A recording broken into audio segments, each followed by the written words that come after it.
మన తండ్రి అయిన దేవుని నుండి ప్రభు అయిన యేసుక్రీస్తు నుండి కృపయు సమాధానము మీకెల్లరకు కలుగునుగాక. ఆమెన్. దయచేసి కూర్చునండి. ప్రభు నామమున చేరి వచ్చిన మీ అందరికీ త్రిత్వము తర్వాతి 14వ ఆదివార సాయంకాల ఆరాధనకు శుభాలను తెలియచేస్తూ ఆహ్వానిస్తూ ఉన్నాను. చాలా ఆనందకరమైన ఆదివారం అనొచ్చేమో ఈరోజు. ఎందుకు అనాలనిపించింది అంటే, the most profound problem, the most profound fight that every believer face, ప్రతి విశ్వాసి తన జీవితంలో ఎదుర్కొనే అత్యంత సాధారణమైన అత్యంత కష్టమైన ఒక పోరాటానికి ఈరోజు లేఖనం ఒక జవాబు. ఎందుకు క్రైస్తవ విశ్వాసము ఇంత అత్యున్నతమైన విశ్వాసం అని క్రైస్తవులు భావిస్తారు? లేక యేసుక్రీస్తు శిలువ ద్వారా మాత్రమే ఒక వ్యక్తి ఎలాగా నీతిమంతుడుగా చేయబడతాడు? సంఘము యొక్క ప్రాముఖ్యత ఏంటి?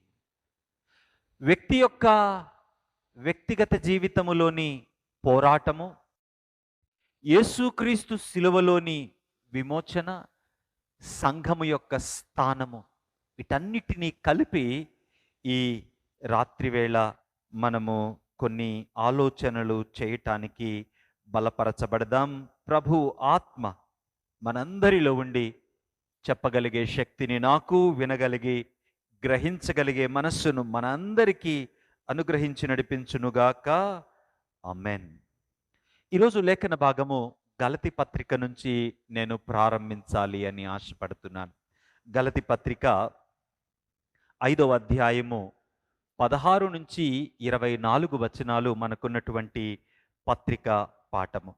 గలతీ పత్రిక అనగానే మనకు రావలసిన ఆలోచన ఏంటి అంటే, పౌలు భక్తుడు తన అపోస్తలత్వాన్ని, లేకుంటే ఆనాడు సంఘములోకి విరివిగా వ్యాపించినటువంటి, గలతీ సంఘములోనికి విస్తారముగా దూరిపోయినటువంటి యూదా మత ఆచారాలను పాటిస్తేనే నీవు క్రైస్తవుడవు అని ఏదైతే వింత బోధలు ఆనాడు గలతీ సంఘములో వ్యాపించాయో, to be a Christian you must be following the Jewish traditions, అంటే సున్నతి చేయించుకోవాలి, బలులు అర్పించాలి, యూదుల ఆచార క్రమాలు ఏవైతే ఉన్నాయో వాటిని ఆచరించాలి అని కొంతమంది బోధించడం ప్రారంభించినప్పుడు పౌలు భక్తుడు, ఒకవేళ సున్నతి చేయించుకోమని నేను చెబితే, నేను పాత క్రమాన్నే చెబుతున్నాను కాబట్టి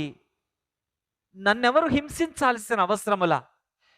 కొరింథీ 2వ పత్రిక 11వ అధ్యాయములో పౌలు భక్తుడు తనకు కలిగిన శ్రమలను, విపరీతమైన వేదనలను వివరిస్తూ మనము చదవటానికి కూడా అలిసిపోయేన్ని లిస్ట్ చేశాడు. అక్కడ నన్ను కొట్టారు, కొరడాతో కొట్టారు, బెత్తంతో కొట్టారు, నా గుడ్డలుప్పదీశారు, నేను ఆకలి కొన్నాను, ఓడ పగిలిపోయింది, సముద్రములో చీకిపోయాను, నా సహోదరులు అనుకున్న వాళ్ళు నాకు హాని చేశారు, నేను చాలా ప్రాబ్లమ్స్ని ఎదుర్కొన్నాను అని 11వ అధ్యాయములో చెప్తాడు.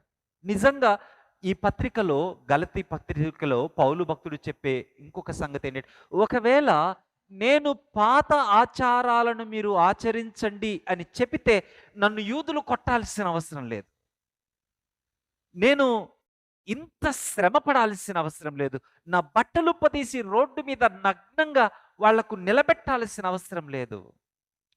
అంటే ఓ గలతీయులారా, మీ బ్రెయిన్ ఎక్కడికి వెళ్ళిపోయింది? అండర్స్టాండ్ ద గాస్పల్, సువార్తను అర్థం చేసుకోండి, క్రీస్తు తత్వాన్ని అర్థం చేసుకోండి, సువార్తలో ఉన్న సంగతులకు వేరే వాటిని జోడించొద్దు అని చాలా ధైర్యంగా చక్కగా పౌలు భక్తుడు ఈ పత్రికను వ్రాయటాన్ని మనం చూస్తాం. నేను మీ ముందుకు ఒక ప్రశ్నను తీసుకుని వస్తూ ఉన్నాను. 5వ అధ్యాయము గలతీ పత్రిక 17వ వచనం నేను చదువుతున్నాను, మీరందరూ చూడండి. చాలా ప్రాముఖ్యమైన ప్రశ్న. శరీరము ఆత్మకును, ఆత్మ శరీరమునకును విరోధముగా ఆపేక్షించును. శరీరము అంటే నేను, ఆత్మ అంటే దేవుడు. నేను దేవునికి వ్యతిరేకంగా ఉంటాను. దేవుని యొక్క తలంపులు నా శరీర స్వభావానికి వ్యతిరేకంగా ఉంటాయి. నా మాట ఆలోచన చెయ్యండి. చూడండి, మరలా చదువుతున్నాను. 17వ వచనం. శరీరము ఆత్మకును, ఆత్మ శరీరమునకును విరోధముగా ఆపేక్షించును. ఇవి ఒకదానికొకటి వ్యతిరేకముగా ఉన్నవి. అందుకే రోమాపత్రిక 8వ అధ్యాయము 7వ వచనములో పౌలు భక్తుడు అంటాడు, శరీరానుసారమైన మనస్సు దేవుని ధర్మశాస్త్రమును అంగీకరించదు, దేవునికి ఏ మాత్రము లోబడనేరదు, కాగా శరీర స్వభావులు దేవుని సంతోషపరచలేరరు. పౌలు భక్తుడు మరలా అదే భావనను ఇంకొకసారి గలతి సంఘం ముందుకు తీసుకొని వస్తూ ఉన్నాడు. శరీరము ఆత్మ ఒకదానికి ఒకటి పూర్తి వ్యతిరేకమై ఉన్నవి. శరీరము ఆత్మ కనీసము ప్యారలల్గా రావు. They are completely opposite to one another. ఆత్మ ఏమి కోరుకుంటుందో దానికి పూర్తిగా భిన్నంగా శరీరం కోరుకుంటుంది.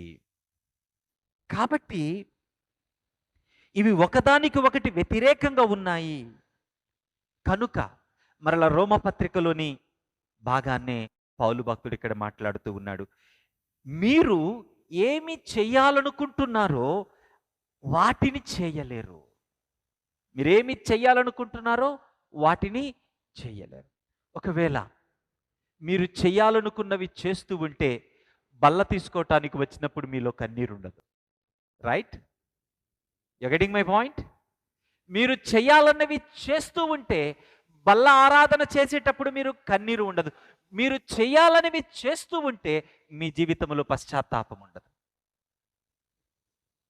అర్థమవుతుందా నా మాట? నిజంగా మీరు ఏం చెయ్యాలనుకుంటున్నారో అదే చేస్తే మీకు ఏడుపు లేదు అంటున్నాను నేను. ఒకవేళ ఉదాహరణ, ప్రార్థన చేయాలనుకుంటున్నారు. ప్రార్థన చేస్తే ఇక్కడికి వచ్చి, ప్రభువా నేను ప్రార్థన చేయలేకపోయాను, నా శరీరాన్ని వంచు అని కన్నీటి ప్రార్థన చేస్తారా? నేను ఆ తప్పు చేయకూడదనుకున్నాను కానీ దాన్నే చేశాను, నేను ఆ తప్పు చేయకుండా నాకు సహాయం చేయి అని కన్నీరు కారుస్తారా? కార్చరు. అంటే మీరు దేన్ని చేయాలనుకున్నారో దాన్ని చేయలేకపోయినప్పుడు పశ్చాత్తాపం మిమ్మల్ని ఆవరిస్తుంది. ఎందుకు చేయలేకపోతున్నారు?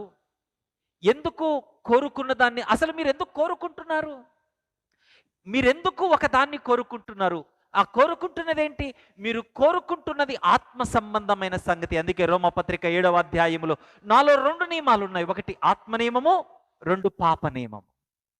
ఆత్మ నియమము ధర్మశాస్త్రాన్ని కోరుకుంటుంది, అంటే దేవుని విలువలను కోరుకుంటుంది, దేవుని ఆత్మ సంగతులను కోరుకుంటుంది, దేవుని కోరిక ప్రకారం బ్రతకాలి అన్న ఆలోచన నాలోని ఆత్మ నియమము కోరుకుంటుంది.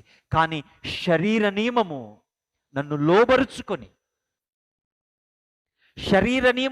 లోబరుచుకొని నా శరీరేచ్ఛలకు వెళ్ళేటట్లు చేస్తుంది అని రోమపత్రిక 7వ అధ్యాయం 23వ వచనములో మాట్లాడతాడు.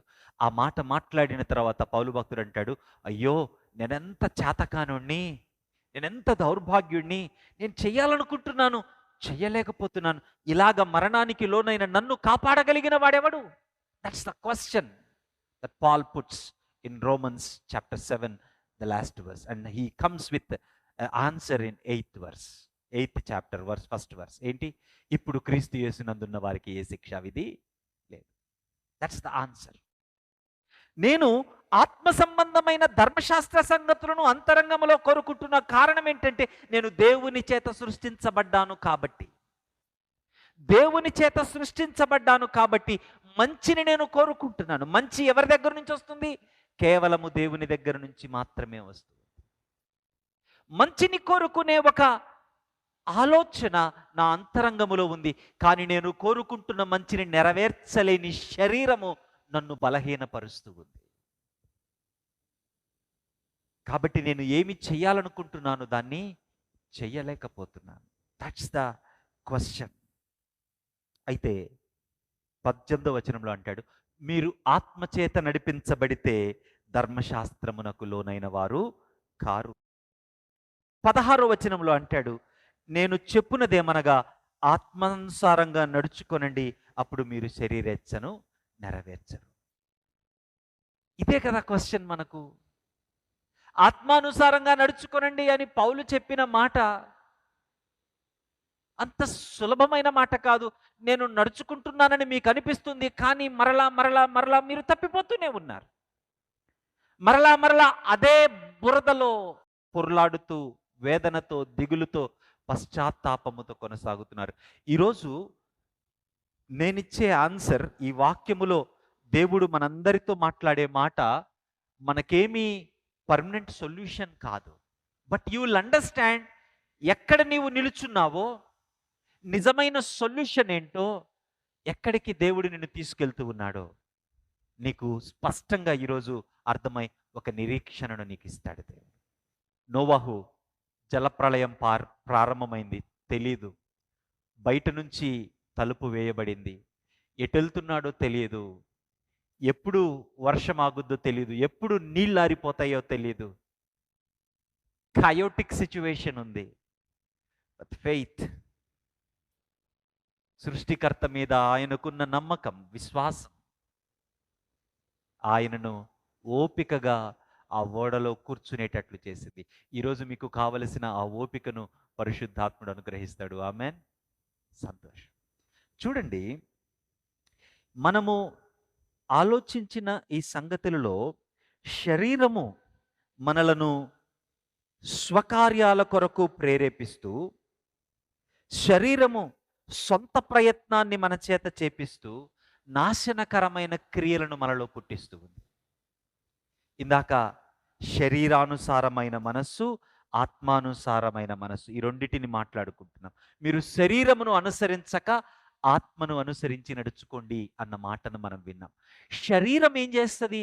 నీలో నాశనకరమైనటువంటి సొంత ప్రయత్నాలను పుట్టిస్తుంది. అంటే నీవు చేసే సొంత ప్రయత్నం అంతా, మీరు చాలా హెయిర్ లైన్ డిఫరెన్స్ ఉంటుంది. ఈరోజు మనకు పరిశుద్ధాత్ముడు దాన్నే గ్రహింపచేయాలి. మీరు చేసే సొంత ప్రయత్నాలన్నీ కూడా నాశనకరమైన క్రియలను మీలో పుట్టిస్తాయి. పరిశుద్ధాత్ముడు మీలోకి వచ్చి క్రీస్తు స్వభావాన్ని మీలో పెంచి ఆ నాశనకరమైన క్రియలను నశింపజేస్తాడు. ఏంటి పాస్టర్ గారు తేడా? ఇంతకుముందు నాలో నాశనకరమైన శరీర క్రియలు పుట్టించినప్పుడు నా సొంత ప్రయత్నాలే కదా, అంటే నా శరీరము చేసిన క్రియలే కదా అవి.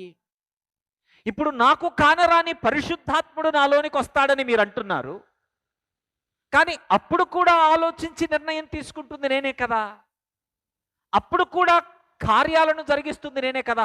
ఆ కార్యాలకు ఈ కార్యాలకు తేడా ఏంటి? ఆలోచన చేద్దాం. ముందు అసలు ఈ శరీర క్రియలేంటో ఆలోచన చేద్దాం. శరీర క్రియల గురించి మనకు ఈ భాగములో చాలా స్పష్టంగా 16 నుంచి 19 నుంచి 21 వచనాలలో మనకు కనపడతాయి. ఏంటంటే శరీర కార్యాలు: జారత్వము, అపవిత్రత, కామకత్వము, విగ్రహారాధన, అభిచారము, ద్వేషములు, కలహములు, మత్సరములు, క్రోధములు, కక్షలు, విమతములు, అసూయలు, మత్తతలు, అల్లరితో కూడిన ఆటపాటలు, ఇంకా చాలా. వీటన్నిటిని గురించి నేను మునుపు చెప్పిన ప్రకారము ఇట్టిని చేయు వారందరూ తమ శరీరాన్ని అనుసరించి నడుచుకుంటున్నారు, వీరిలో దేవుని ఆత్మ లేదు. ఇప్పుడు చూడండి, ఇందులో ఏమైనా మీలో ఉన్నవి అని అనిపిస్తే అర్థం ఏంటి?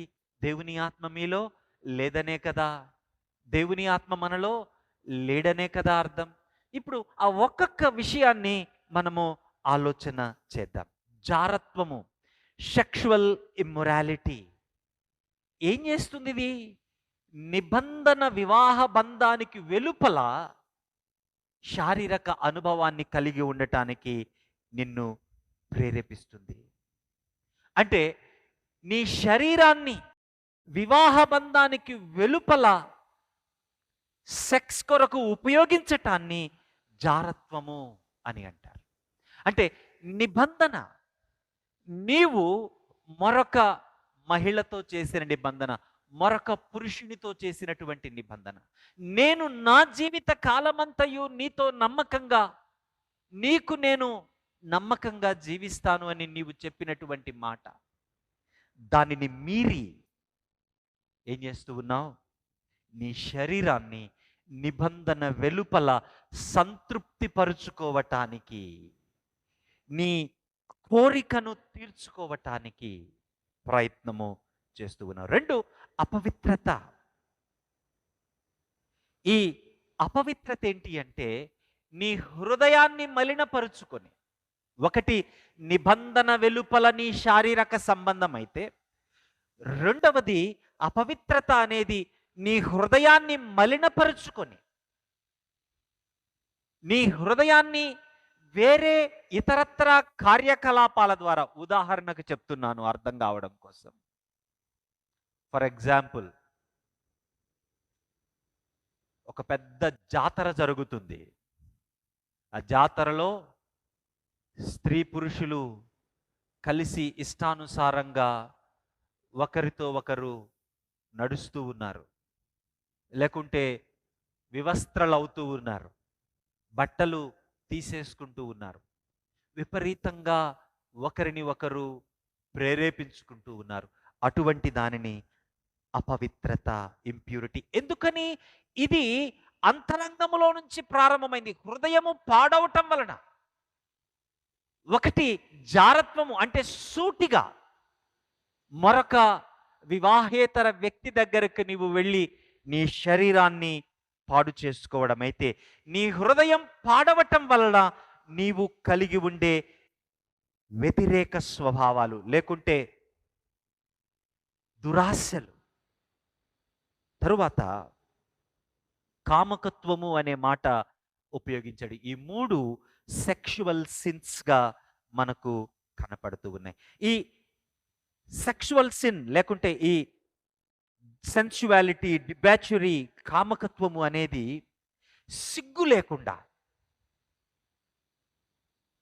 కొన్ని పాశ్చాత్య దేశాలలో, లేకుంటే ఇప్పటికీ కొన్ని ప్రాంతాలలో బహిరంగంగా కామకత్వాన్ని జరిగించడం, బహిరంగంగా శరీర క్రియలను నెరవేర్చుకోవటం మనం చూస్తూ ఉంటాం. ఈ 3 సెక్షువల్ సిన్స్. ఎందుకని ఇవి కలుగుతూ ఉన్నాయి అంటే, ఒకటి నిబంధన మీద నీకు నమ్మిక లేదు, నిబంధన దాటేశావు కాబట్టి నీ హృదయం పాడైపోయి ఇక నీకు సిగ్గు అనేది లేకుండా నీ శరీర తత్వాన్ని సంతోషపరుచుకోవటానికి నీవు ప్రయత్నము చేస్తూ ఉన్నావు. తరువాత మనకు కనపడే 2 శరీర క్రియలు దైవ ఆరాధనకు సంబంధించినవి, ఆత్మ సంబంధమైన సంగతులకు సంబంధించినవి. ఒకటి విగ్రహారాధన, 2 అభిచారము. విగ్రహారాధన అనంటే దేవునికి మించి ఇక దేవునిగానైనా నీవు చేసుకోవడం. అది విగ్రహమైనా కావచ్చు. ఎందుకు విగ్రహారాధన అంత ప్రాబ్లం? ఎందుకు విగ్రహారాధన అంత ప్రాబ్లం? చాలామంది హైందవ సహోదరులు కూడా మనల్ని అడుగుతూ ఉంటారు, ఎందుకు విగ్రహారాధన అంటే ఏంటండి, మీకేంటి ప్రాబ్లం అంట. విగ్రహారాధన అంటే ప్రాబ్లం ఏంటి అంటే, సృష్టికర్తను నీవు తృణీకరిస్తూ ఉన్నావు. సృష్టికర్త, సృష్టి, ఈ 2 డిఫరెంట్ కేటగిరీస్. అసలు మనం కేటగిరీ అన్న పదం కూడా ఉపయోగించకూడదు సృష్టికర్తకు, కానీ మనకు అర్థం కాదు కాబట్టి కేటగిరీ అని వాడుతూ ఉన్నాను నేను. సృష్టికర్త, సృష్టి 2 వేరు. సృష్టికర్త సృష్టి మీద ఆధారపడడు, సృష్టికర్త మీద ఆధారపడుతుంది. సృష్టికర్త మీద ఆధారపడవలసినటువంటి సృష్టికర్తను డిఫైన్ చేయడం ఎంత ప్రమాదమో అర్థం కావట్లా. సృష్టితో అవసరము లేని సృష్టికర్తను పట్టుకొని సృష్టికర్తగా సృష్టిని మార్చటాన్ని ఏమంటూ ఉన్నాము అంటే, నేను సృష్టించబడ్డ వ్యక్తిని, కానీ సృష్టికర్త లేకుండానే నేను ఉండగలను. ఇన్ అదర్ వర్డ్స్, నేనేం చెప్తున్నానంటే, నన్ను నేను సృష్టికర్తగా మారుస్తూ ఉన్నాను. నేను చేసిన ఫలానా వస్తువు, నేను ఏదైతే ఈ వ్యక్తి దేవుడు అని నేను ఆరాధనకు ఉపక్రమిస్తూ ఉన్నానో, ఆ వ్యక్తిని బట్టి, వస్తువుని బట్టి, పదార్థాన్ని బట్టి నేనేం చెప్తున్నాను అంటే, ఇది నా సృష్టికర్త. నన్ను సృష్టించింది, నన్ను పోషిస్తుంది, నన్ను నడిపిస్తుంది. యాక్చువల్గా నీ ఇంటెన్షన్ అది కాదు సృష్టికర్త. దాన్ని సృష్టికర్తగా మార్చిన నిన్ను నీవు సృష్టికర్తను చేసుకో. అంటే ఇన్ అదర్ వర్డ్స్, నువ్వేమంటూ ఉన్నావు? నాకు నేనే ఉన్నాను, నాకు ఎవరు పోషణ కాదు, నాకు ఎవరు నడిపింపు కొనసాగింపు కాదు, నాకు నేనే అని the underlying definition of it. ఇక దేన్ని నీవు అలా చేసుకున్నా, ఈరోజు మీ ఉద్యోగాలు, మీ ఆస్తులు, మీ బలము, బలగము, ఇక what not, you bring anything in to it. దేవునిని అంటే జస్ట్ మీ జీవితంలో ఉన్న దేన్నైనా minus your life. Do you have piece in life? Do you have still confidence in life? Minus your property, నీకు ఇంకా బతకగలన నమ్మకం ఉందా? మైనస్ యువర్ జాబ్, నీకు ఇంకా బతకగలన నమ్మకం ఉందా? మైనస్ యువర్ బ్యూటీ, నీకు ఇంకా బతకగలన నమ్మకం ఉందా? మైనస్ యువర్ కండబలం, నీకు ఇంకా బతకగలన నమ్మకం ఉందా? ఎందుకు వయసు పెరిగే కొలది భయంలోకి వెళ్తూ ఉంటాము. ఇప్పుడు పండు భయపడ్డా, అంటే సుదీప్ భయపడ్డా, కానీ నాకు భయం ఉంటుంది. ఎందుకు? రత్నాసంకులకు భయం ఉంటుంది, ఇంకొకళ్ళకి భయం ఉంటుంది. ఎందుకు? వయస్సు పెరిగిపోయింది, బలము ఉడిగిపోయింది. ఎప్పుడు నా ప్రాణం పోతుందో తెలియదు. నా ప్రాణం పోతుంది అన్న భయములో నుంచి జాగ్రత్త ఎక్కువ అవుతుంది. Minus what you believe and see your faith. నువ్వు దేన్ని నమ్ముకున్నావో, దేన్ని నీవు ఆధారం చేసుకున్నావో, దాన్ని తీసివేసి నీ విశ్వాసం ఏంటో పరీక్షించుకో, నువ్వేంటో నీకు అర్థమవుతుంది. విగ్రహారాధన, అభిచారము అంటే సార్సరీ అని ఉంది. అంటే నీవు అధికారాన్ని వేరొక రీతిగా ఇతరుల మీద సంపాదించటానికి చేసే ప్రయత్నం, కంట్రోల్ చేయాలని నీవు చేసే ప్రయత్నం. ఎందుకు కంట్రోల్ చేయాలి నువ్వు? Why do you want to control somebody? Because you want to be top, because you want to be above. This is spiritual problem. ఎందుకు నీవు ఐడల్స్ చేసుకున్నావు? You are top of that idol. ఆ డబ్బుని ఎందుకు ఆధారం చేసుకున్నావు? ఆ డబ్బు ద్వారా నువ్వు ఘనపరచబడుతూ ఉన్నావు. ఆ బలాన్ని ఎందుకు ఆధారం చేసుకున్నావు? ఆ బలం ద్వారా నువ్వు you wanted to be top of that. కాబట్టి నువ్వు దాన్ని ఐడల్గా చేసుకున్నావు. ఎందుకు? వేరొక సార్సరీ చేసి, అంటే ఏమంటాం తెలుగులో చిల్లంగితనము, భూత వైద్యము, ఇంకేమో ఉన్నాయి కదా, పేర్లు చెప్పండి కొన్ని. భూత వైద్యాలు, లేకుంటే చేతబడి, ఈ పేర్లు ఉపయోగిస్తారు. Why you wanted to control? You wanted to be on top. నిన్ను నీవు ప్లీజ్ చేసుకోవటానికి చేసే ఒక ప్రాసెస్. ఆ తర్వాత సుమారు 8 ప్రాబ్లమ్స్ని పౌలు భక్తుడు రాస్తూ సహవాస సంబంధమైన ప్రాబ్లమ్స్ని మాట్లాడుతున్నాడు. ఒకటి, ద్వేషము. ఎందుకు ద్వేషం కలిగింది? నీ శత్రువుని చేసుకున్నావు. ఎందుకు కలహం కలుగుతూ ఉంది? ఎందుకు జలస్ అవుతూ ఉన్నావు? ఎందుకు మత్సరపడుతూ ఉన్నావు? ఎందుకు క్రోధము? ఎందుకు అంత తగ్గని క్రోధము నీలో పెరుగుతూ ఉంది? ఎందుకు కక్షలు నీలో ఉన్నాయి? ఎందుకు డిఫరెన్సెస్ ఉన్నాయి? డిసెన్షన్స్ ఉన్నాయి? భేదాలు ఎందుకు ఉన్నాయి? డివిజన్స్, విమతములు ఎందుకున్నాయి? ఎన్వీస్, అసూయలు ఎందుకున్నాయి? వై? ఇవన్నీ కూడా రిలేషనల్ ప్రాబ్లమ్స్, సొసైటల్ ప్రాబ్లమ్స్. ఒకటి sexual since, 2 spiritual since, 3 social since, 4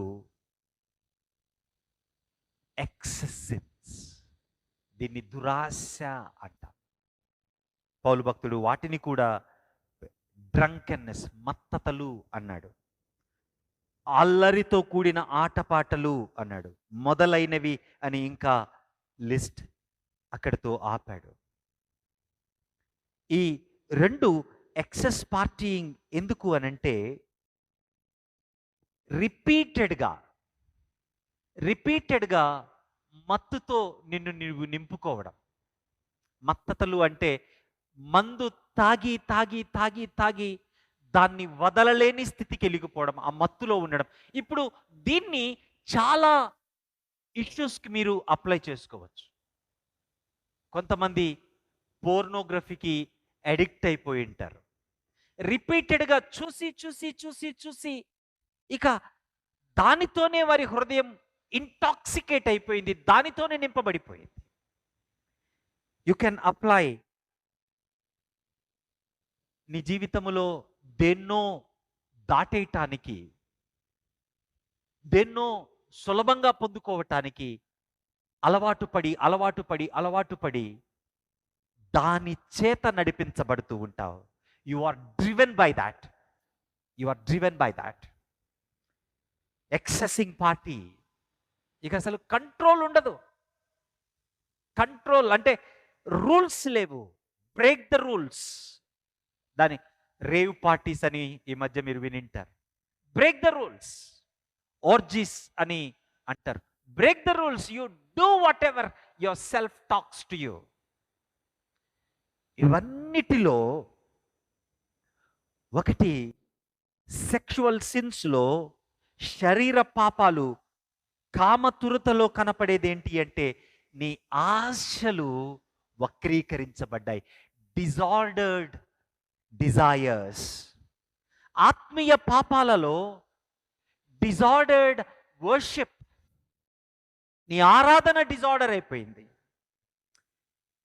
disordered community, సామాజిక పాపాలు.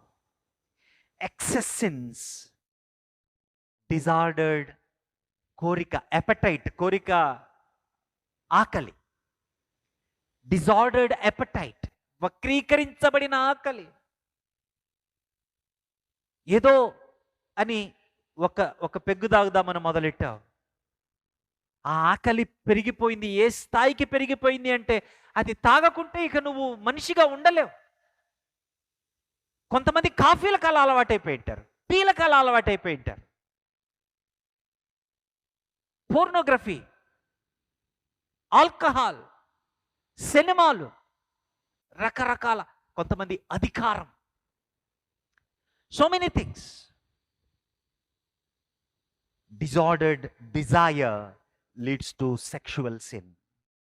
Disordered worship, disordered power leads to spiritual sin. Disordered community leads to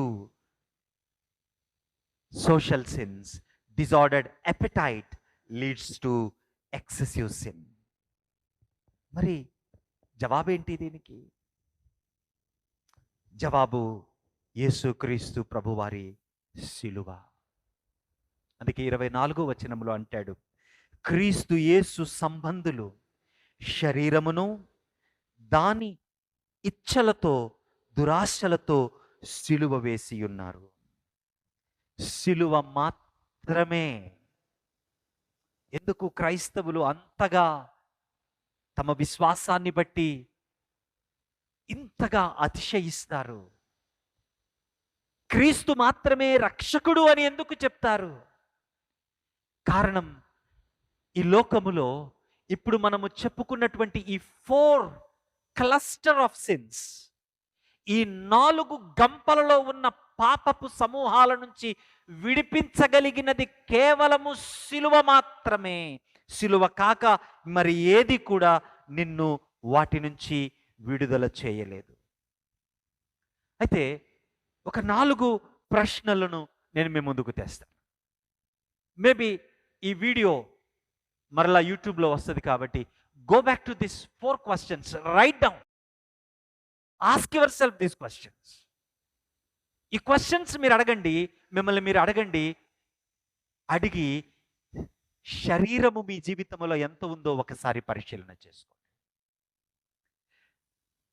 మీరు వేసుకోవలసిన మొదటి ప్రశ్న, నేను తీసుకుంటున్న ఈ నిర్ణయం ఒక వ్యక్తిని ప్రేమించేటట్లు చేస్తుందా? లేకుంటే ప్రేమ చాటున వారిని వాడుకోవటానికి కారణమవుతుంది? You are getting the point? You getting the point? నేను ఏ సహవాసాన్ని అయితే కోరుకుంటున్నాను, ఏ ప్రేమనైతే కోరుకుంటున్నాను, ఏ రిలేషన్ అయితే ఎస్టాబ్లిష్ చేసుకుంటున్నాను, దాన్ని పైకి చూపిస్తూ దాన్ని చాటున ఆ వ్యక్తిని వాడుకోవటానికి నేను ప్రయత్నం చేస్తున్నానా? Think of it. 2, క్రీస్తుకు బదులుగా నేను భద్రంగా సంపూర్ణంగా ఉన్నానని భావించడానికి దేనిపై నమ్మకం ఉంచుతున్నాను? నేను క్షేమంగా ఉన్నాను, ఈరోజు నేను హ్యాపీగా ఉన్నాను. కారణం ఏంటి? నేను చాలాసార్లు ఇది రిపీటెడ్గా ఉపయోగిస్తూ ఉంటాను. ప్రతి వాళ్ళము క్రైస్తవులందరూ కూడా నేను నమ్ముతున్నాను, ప్రతి క్రైస్తవుడు ప్రతి భోజనం చేసేటప్పుడు ఖచ్చితంగా కళ్ళు మూసుకొని భోజనం గురించి భోజన ప్రార్థన చేస్తారు. భోజన ప్రార్థన చేయకుండా ఏ క్రైస్తవుడు, I just ask you this question, నువ్వు ప్రార్థన చేస్తూ ఉన్నావు, ఆ మెతుకు నీ నోట్లోకి వెళుతూ ఉన్నది దేవుడే ఇచ్చాడని వెళుతూ ఉందా? అలవాటైపోయిన ప్రార్థనలో ఆ మెతుకు నీ నోట్లోకి వెళుతూ,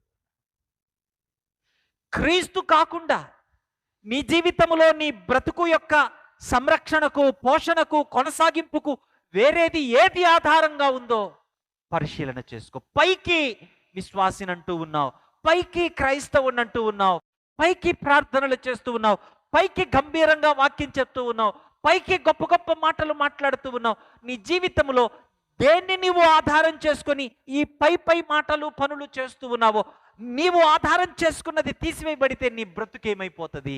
what will be the life that you are living today if you minus what you hold on to? 3వ ప్రశ్న, నన్ను నేను కేంద్రంగా చేసుకోవడానికి క్రీస్తు శరీరాన్ని, సంఘాన్ని విడదీస్తున్నానా? నా సంతోషం కొరకు పండుకి, సుదీప్కి ఏం చేస్తున్నాను? సమస్యలు సృష్టిస్తూ ఉన్నాను. నా సంతోషం కొరకు నలుగురిని పోగేసుకొని బలవంతుడిలాగా మారిపోయి వేరొకరిని అన్యాయం చేస్తూ ఉన్నాను. నా సంతోషం కొరకు నా భార్యకు అబద్ధం చెప్తూ ఉన్నాను. నా సంతోషం కొరకు నా స్నేహితుడిని మోసం చేస్తూ ఉన్నాను. నా సంతోషం కొరకు, నా ఘనత కొరకు, నాకు ఆనందం కలగటానికి నేను చేసే ఈ పని సమాజానికి ఏ రీతిగా పరిణమిస్తూ ఉంది? నేను చేసే ఈ పని ద్వారా సంఘములో ఎటువంటి పరిస్థితులు నెలకొల్పబడుతూ ఉన్నాయి? క్రీస్తు శరీర ఉద్దేశము నెరవేర్చబడుతుందా? నా స్వార్థపూరితమైన చింతన నెరవేర్చబడుతూ ఉందా? Ask your self this question. నీ జీవితంలో నీ సమస్యను యేసుక్రీస్తు దగ్గరికి తీసుకొని రాకుండా వేటుకు అలవాటు పడిపోవటానికి ఎక్కడికి నిన్ను నువ్వు తీసుకుని వెళుతూ ఉన్నావు? నీ జీవితంలో ఉన్న సమస్యను తప్పించుకోవటానికి దేన్ని ఆధారం చేసుకొని, దేన్ని మానక చేస్తూ ఉన్నావు? మేబీ ఈ ప్రశ్నలు నీవు చక్కగా ఆలోచించి అర్థం చేసుకొని మరలా నీవు వేసుకోగలిగితే, మనము ఇప్పుడు విన్న ఆ 4 కేటగిరీస్ ఆఫ్ పాపాలలో మీ జీవితం ఎక్కడుందో మీకు అర్థమవుతుంది. మరలా నేను మీతో చెప్తూ ఉన్న మాటను ఆలోచన చేయండి. శరీర కార్యాలు అనేవి మన సొంత ప్రయత్నము నుండి పుట్టే వినాశనకరమైనటువంటి సంగతులు. నా కోరికలను అదుపు చేసుకోకుండా, మరలా అదే ప్రశ్న దగ్గరికి తీసుకొస్తాను. పాస్టర్ గారు, నా కోరికలు నేను అదుపు చేసుకోగలిగితే అలనాడు ఇశ్రాయేలీలు అదుపు చేసుకోగలిగి ఉండేవారు కదా. ఈరోజు క్రైస్తవుడిని అని చెప్పుకుంటున్నాను, కానీ నేను ఆ పని పూర్తిగా చేయలేకపోతున్నాను. ఏంటి ఈ సమస్య? మనం ఇప్పుడే చదువుకున్నాం 24వ వచనములో.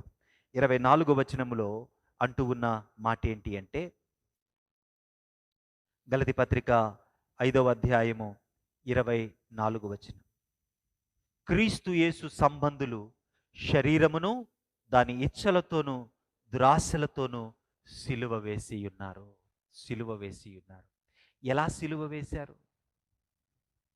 రోమపత్రిక 6వ అధ్యాయము 7వ అధ్యాయము 8వ అధ్యాయాలలో ఏ రీతిగా సిలువ వేయబడ్డారో చెబుతూ ఉన్నాడు. అంటే ఇంకనూ మనము పాపులమై ఉండగా క్రీస్తు మన కొరకు చనిపోయి మనలను మన పాపము నుంచి విడిపించాడు. కాబట్టి ఎవరైతే ఆయన యందు విశ్వాసముంచారో, ఎవరైతే తమను తాము నమ్ముకోకుండా క్రీస్తును నమ్మారో, వారందరి జీవితంలో జరుగుతూ ఉన్నది ఏంటి అంటే, వారు క్రీస్తుతో పాటు తమ శరీరాన్ని సిలువ వేసి, క్రీస్తుతో పాటు పాతిపెట్టబడి, క్రీస్తుతో పాటు నూతన వ్యక్తులవటానికి, పరిశుద్ధాత్మ నివసించే ఆలయాలుగా మారటానికి వారు తిరిగి లేపబడ్డారు. ఎలా ఇది నా జీవితాన్ని మారుస్తుంది? ఎలా నీ జీవితాన్ని మారుస్తుంది అంటే, ఎప్పుడైతే క్రీస్తు శిలువలో బయలుపరచబడిన దేవుని ప్రేమను నీవు అర్థం చేసుకుంటావో, క్రీస్తు శిలువ వైపు నీవు చూస్తావో, నేను ఈ సెక్షువల్ సిన్స్ నుంచి, ఈ స్పిరిచువల్ సిన్స్ నుంచి, సోషల్ సిన్స్ నుంచి, ఎక్సెసివ్ సిన్స్ నుంచి నన్ను నేను కాపాడుకోలేను, లోకమంతా ఇదే దారిలో వెళుతూ ఉంది అని నీ చేతగాని స్థితిని నీవు గ్రహించి శిలువ వైపు చూస్తావో, శిలువలో కనపరచబడిన దేవుని ప్రేమ వైపు చూస్తావో, ఆ దేవుని ప్రేమ నీలో విశ్వాసాన్ని పుట్టిస్తుంది. అది నీ విశ్వాసానికి పునాది. ఎప్పుడైతే ఈ విశ్వాసపు పునాది నీలో ప్రారంభమవుతుందో, ఈ విశ్వాసపు పునాది మౌనంగా ఉండదు. ఈ విశ్వాసపు పునాది దేవుని ప్రేమను మరింతగా ఆకళింపు చేసుకోవటానికి, అనుభవించటానికి, ఈ దేవుని ప్రేమతో ప్రయాణించటానికి, నూతన సంగతులు ఈ దేవుని ప్రేమలో అంటే క్రీస్తు ప్రేమ యొక్క ఎత్తు, పొడవు, వెడల్పు, లోతును గ్రహించటానికి నీవు కొనసాగుతూ ఉంటావు. క్రీస్తు శిలువలో బయలుపరచబడిన దేవుని ప్రేమ నీ విశ్వాసానికి పునాది అయితే, ఆ ప్రేమను నీవు ఎరిగిన కొలది నీలో విశ్వాసం బలపడుతుంది. ప్రాబ్లం ఎక్కడా? ఎరుగుటలో ప్రాబ్లం. ఆ విశ్వాసం బలపడిన కొలది ఆయనలో నీవు నిలిచి ఉంటావు. ఆయనలో నీవు నిలిచి ఉన్న కొలది క్రీస్తు శిలువలో బయలుపరచబడిన దేవుని ప్రేమ గురించి మరింత లోతుగా నీకు అర్థమవుతుంటది. ఆలోచన చేయండి. ఎప్పుడైతే యేసు క్రీస్తు శిలువలో నీవు విశ్వాసం ఉంచావో, ఆయన శిలువలో నీవు ఐక్యపరచబడ్డావో, మరణించి పాతి పెట్టబడి తిరిగి లేచావో, ఇదిగో నీలోనికి పరిశుద్ధాత్ముడు వచ్చాడు. ఈ పరిశుద్ధాత్ముడు నీలో విశ్వాసాన్ని పుట్టించాడు. ఈ పరిశుద్ధాత్ముడు నీలో విశ్వాసాన్ని పుట్టించడం మాత్రమే కాదు, ఆ విశ్వాసములో నిన్ను బలపరచడం మొదలు పెట్టాడు. ఎప్పుడు బలపరుస్తాడు? ఎప్పుడైతే ఈ దేవుని ప్రేమ వైపుకు నీవు వచ్చావో, ఈ దేవుని ప్రేమ నిన్ను ఎక్కడికి తీసుకొని రావాలి? ప్రార్థనలోనికి తీసుకురావాలి. ఏంటి ప్రార్థన? ఈ దేవుని ప్రేమ వైపు చూసి, దేవా, నా జీవితమంతా నేను ట్రై చేసిన, నాలో వినాశనకరమైన క్రియలు పుడతాయే కానీ, నన్ను నశింపచేసే కార్యాలే పుడతాయే కానీ, నా జీవితములో ఇదిగో నీ శిలువ ద్వారా వచ్చే కార్యాలు నేను ఎన్నటికీ నీ చెయ్యలేను. లేక నా జీవితములో నన్ను నడిపిస్తూ ఉన్న శరీర క్రియల నుంచి నేను విడిపించబడలేను, నాకు చేత కాదు అన్న సంగతి నీకు అర్థమైనప్పుడు, వాటిని విడిపించగలిగినది క్రీస్తు శిలువ అని అర్థమైనప్పుడు, దీనుడవై, సాత్వికుడవై ప్రార్థన చేస్తావు. ప్రభువా నాకు సహాయం చేయి. డిపెండ్ అవుతావు. విధేయతలోనికి వస్తావు. ఈ విధేయత నిన్ను ఎక్కడికి తీసుకొస్తుందో తెలుసా? ఎక్కడికి తీసుకొస్తుంది? సహవాసములోనికి తీసుకొని వస్తుంది. క్రీస్తు శరీరములోనికి తీసుకొని వస్తుంది. క్రీస్తు శరీరములో ఇదిగో ప్రభు బల్లలో నిన్ను పాలు పంపులు కలిగిస్తుంది. లింక్ ఎక్కడ మిస్ అవుతుందో అర్థమవుతూ ఉందా? క్రీస్తు శిలువను చూస్తూ ఉన్నాం, ప్రార్థన చేస్తూ ఉన్నాం, కానీ ఒకసారి పనిగా మారిపోతుంది అది. క్రీస్తు శరీరములోనికి రావట్లా, క్రీస్తు శరీరములోని అంగాలతో కలవట్లా. క్రీస్తు శరీరములోని కారణం ఏంటి అంటే, క్రీస్తు శరీరము దేవుని ఆలయం. నేను ఒంటిగా దేవుని ఆలయాన్ని కాదు, నేను క్రీస్తు శరీరములో అంగాన్ని మాత్రమే. విడిగా ఉంటే నేను దేనికి పనికి రాను. ఎప్పుడైతే ఈ సహవాసములోనికి వచ్చానో నేను క్రీస్తు శరీరం అయ్యాను. క్రీస్తు శరీరాన్ని నింపుతూ ఉన్నవాడు పరిశుద్ధాత్ముడు. పరిశుద్ధాత్ముడు నిన్ను విశ్వాసములో నిలిపి శరీర క్రియలను నశింపచేస్తాడు. అందుకే ఆలోచించవలసిన సంగతి ఏంటి అంటే, పరిశుద్ధాత్ముడు నీలోనికి వచ్చి నీలో క్రీస్తు వంటి స్వభావాన్ని పెంపొందిస్తాడు. సిలువ దగ్గరికి రావడం ప్రాబ్లం నుంచి ఎస్కేప్ అవ్వడం కాదు, సిలువ దగ్గరికి రావడం క్రీస్తు వంటి స్వభావము చేత పాపాన్ని జయించడం. ఎప్పుడైతే క్రీస్తు వంటి స్వభావము నీలో పెంపొందించబడతా ఉందో, ఈ క్రీస్తు వంటి స్వభావము నీలో ఆత్మ ఫలాలను కనిపింపచేస్తుంది. ఏంటిది? ప్రేమ, ఆశా నిగ్రహము, దయాలుత్వము, మంచితనము, కనికరము, విశ్వాసము, దీర్ఘశాంతము. జాగ్రత్తగా ఆలోచించండి. సిలువ దగ్గరకు వచ్చిన వ్యక్తి జీవితములో కలిగిన పశ్చాత్తాపము అనుగ్రహించిన పరిశుద్ధాత్ముడు సహవాసములోనికి నడిపించగా, సహవాసములో బలపరచబడి ప్రభు బలలో పాలు పంపులు పొందుతూ ధైర్యంగా నడిచి వెళుతూ ఉన్న వ్యక్తి జీవితములో ఆత్మఫలాలు అనే దండ పడదు. ఆత్మఫలాలు అనే ఒక కాయలు అక్కడక్కడ కాయవు. అది కాదు. ఏం జరుగుతుంది అంటే, ఎప్పుడైతే పరిశుద్ధాత్ముడు నీలోనికి వచ్చాడో, క్రీస్తు వంటి స్వభావం నీలో పెంపొందించబడతా ఉందో, ఈ ప్రతి లక్షణం క్రీస్తు మాదిరి మారి క్రీస్తు యొక్క సద్గుణాలను నీ జీవితంలో జోడిస్తుంది. అంటే ఎప్పుడైతే క్రీస్తు సద్గుణాలు నీ జీవితంలోనికి, క్రీస్తు పోలిక నీ జీవితంలోనికి వస్తుందో, నీ జీవితంలో ఉన్న శరీరము అనే పాప స్వభావం, అంటే దేవుణ్ణి వ్యతిరేకించే నీలో ఉన్న పాప స్వభావం, అంటే రోమపత్రిక 7వ అధ్యాయం 23వ వచనంలో ఆత్మ నియమము పాప నియమము అని ఏదైతే మాట్లాడుతూ ఉన్నాడో, ఆ పాప నియమాన్ని క్రీస్తు లక్షణాలు, క్రీస్తు స్వభావము బయటకు పారద్రోలి నీలో ఉన్న ప్రతి సెక్షువల్ సిన్ని, ప్రతి స్పిరిచువల్ సిన్ని, ప్రతి సోషల్ సిన్ని, ప్రతి ఎక్సెసివ్ సిన్ని దూరం చేసేస్తూ. జాగ్రత్తగా ఆలోచన చేయండి. మీ శరీరము మీ సొంత ప్రయత్నాన్ని చేయించి నాశన క్రియల వైపు నడిపిస్తూ ఉంది. కానీ సిలువ దగ్గరికి నీ వచ్చినప్పుడు నీలోనికి పరిశుద్ధాత్ముడు వచ్చి నీలో క్రీస్తు స్వభావాన్ని పెంపొందించి ఏం చేస్తూ ఉన్నాడు? ఇదంతా ఎక్కడ జరుగుతూ ఉంది? సంఘములో జరుగుతూ ఉంది. ప్రియ దేవుని సంఘమ, యూట్యూబ్లో వాక్యాలు వినండి, కానీ యూట్యూబ్ నీకు సంఘానికి, సంఘ సహవాసానికి ప్రత్యామ్నాయం కాదు. నాకు నచ్చిన పాస్టర్ దగ్గరికి ఈ వారం ఒక పాస్టర్, ఆ వారం ఒక పాస్టర్ దగ్గరికి వెళతాను. It is not an alternative to you. సిలువ దగ్గరకు నీ వచ్చినప్పుడు కలిగిన పశ్చాత్తాపపు ప్రార్థన సహవాసములో జోడించాలి. ఈరోజు ఎందుకు ఈ ఆత్మన్యూనతా భావముతో సంఘములోని విశ్వాసులు కుదేలైపోతూ ఉన్నారంటే, సహవాసములో మనము లేము. సహవాసాన్ని పుట్టించే బోధలో మనము లేము. సహవాసములో ఐక్యతను కలిగించే ఆత్మ నడిపింపులో మనము నడవట్లా. ఎవరికి వారము బల్లలో చేయి వేస్తూ ఉన్నాము, ఒక్కటి కాలేకపోతూ ఉన్నాము. నా బలహీనత దయాకర్కి చెప్పటానికి నాకు చేత కాదు.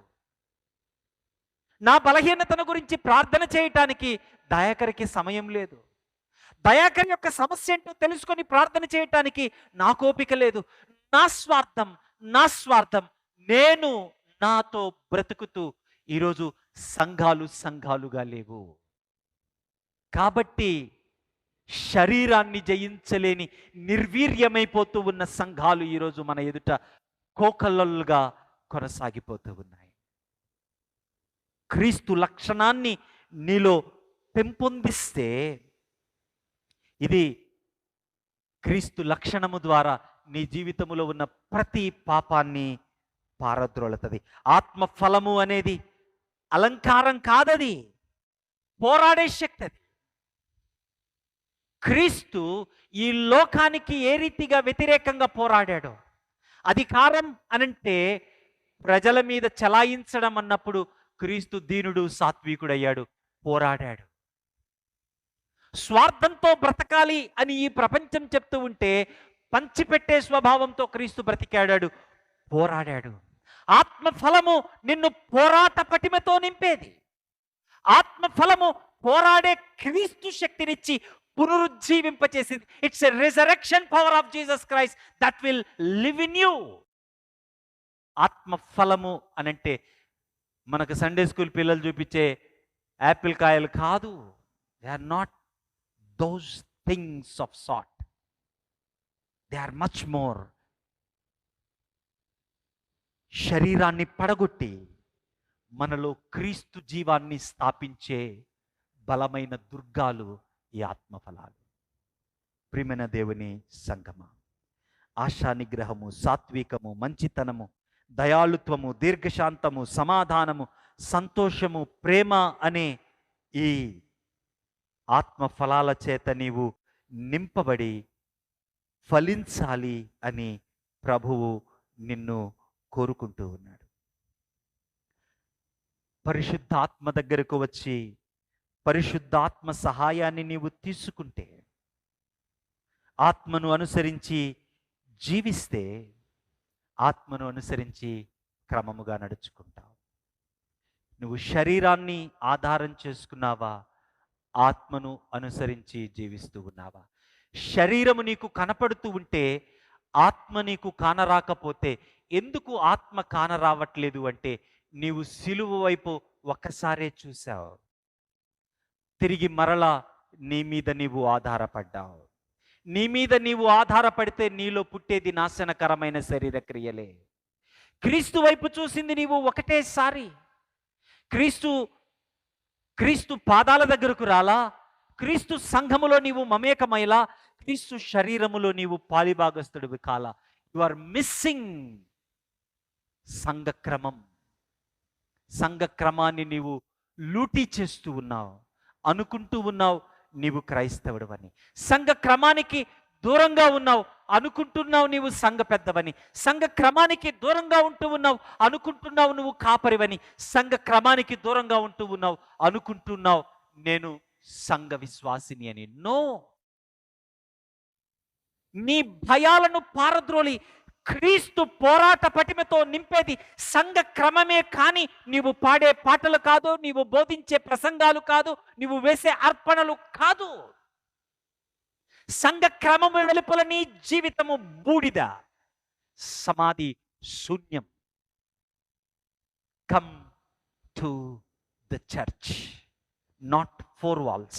4 గోడల చర్చ్ గురించి కాదు మాట్లాడుతుంది.